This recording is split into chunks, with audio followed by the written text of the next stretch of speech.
Hello, this is Jim Hodges from Jim Hodges Audio Books, and tonight we're going to read "'Twas the Night Before Christmas, A Visit from St. Nicholas" by Clement C. Moore. 'Twas the night before Christmas, when all through the house not a creature was stirring, not even a mouse. The stockings were hung by the chimney with care, in hopes that St. Nicholas soon would be there.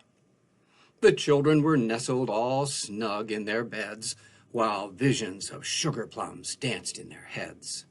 And Mamma in her kerchief and I in my cap had just settled our brains for a long winter's nap. When out on the lawn there arose such a clatter, I sprang from the bed to see what was the matter. Away to the window I flew like a flash, tore open the shutters, and threw up the sash.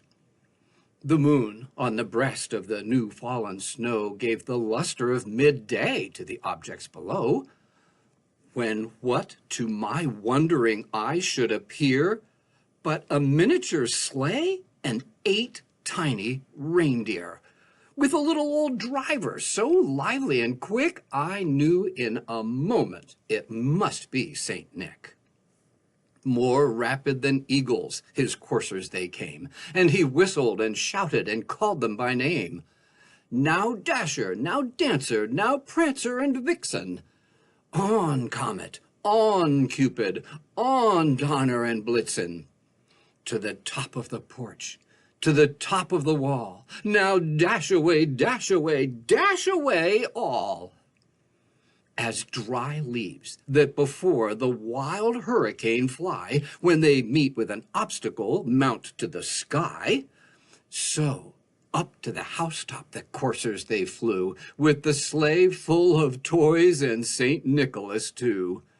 And then, in a twinkling, I heard on the roof the prancing and pawing of each little hoof. As I drew in my head and was turning around, down the chimney St. Nicholas came with a bound. He was dressed all in fur from his head to his foot, and his clothes were all tarnished with ashes and soot. A bundle of toys he had flung on his back, and he looked like a peddler just opening his pack. His eyes, how they twinkled, his dimples, how merry.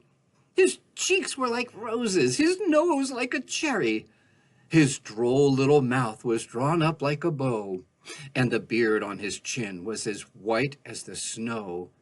The stump of a pipe he held tight in his teeth, and the smoke, it encircled his head like a wreath. He had a broad face and a little round belly that shook when he laughed like a bowl full of jelly.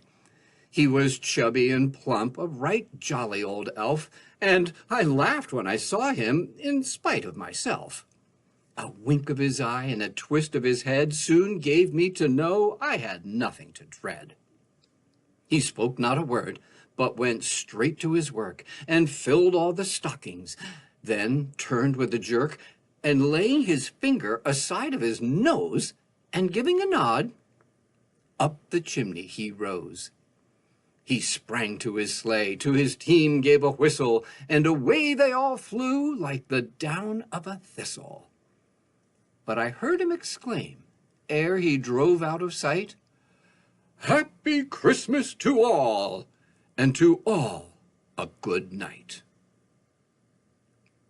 I'm going to add a little to this story.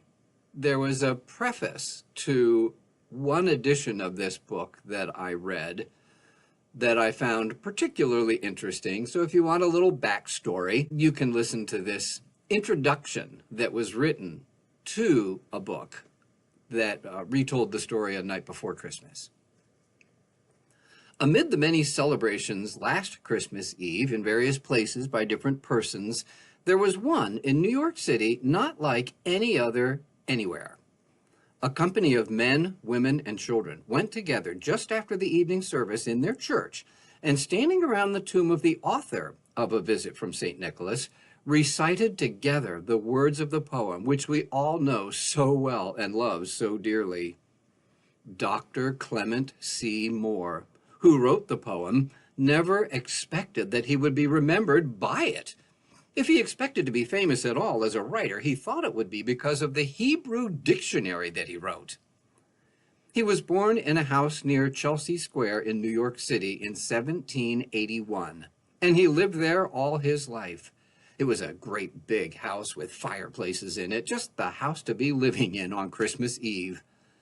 Dr. Moore had children. He liked writing poetry for them even more than he liked writing a Hebrew dictionary. He wrote a whole book of poems for them.